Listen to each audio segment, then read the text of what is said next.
সুকুমার রায়ের কবিতা জীবনের হিসাব।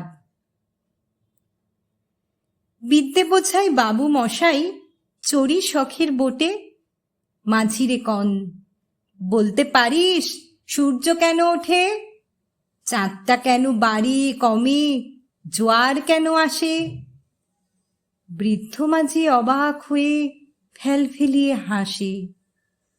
বাবু বলেন, সারা জীবন মল্লি রে তুই খাটি, জ্ঞান বিনা তোর জীবনটা যে চারি আনাই মাটি।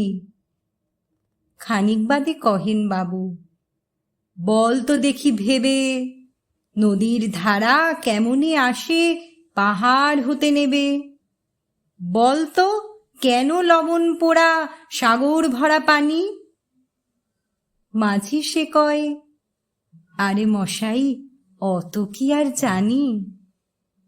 বাবু বলেন, এই বয়সেও জানিস নিও তা কি, জীবনটা তোর নেহাত খেলো অষ্ট আনাই ফাঁকি। আবার ভেবে কহেন বাবু, বল তো রে বুড়ো, কেন এমন নীল দেখা যায় আকাশের ওই চূড়ো। বল তো দেখি সূর্য চাঁদে গ্রহণ লাগে কেন। বৃদ্ধ বলেন, আমায় কেন লজ্জা দিচ্ছেন হেন।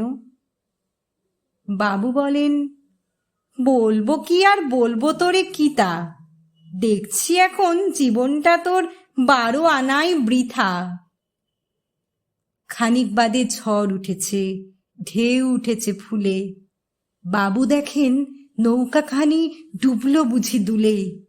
মাঝিরে কন, হে কি আপদ, ওরে ও ভাই মাঝি, ডুবলো নাকি নৌকা এবার, মরবো নাকি আজি।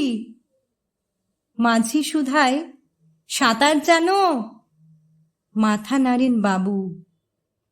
মূর্খ মাঝি বলে, মশাই এখন কেন কাবু, বাঁচলে শেষে আমার কথা হিসেব করো পিছে, তোমার দেখি জীবনখানা 16 আনাই মিছে।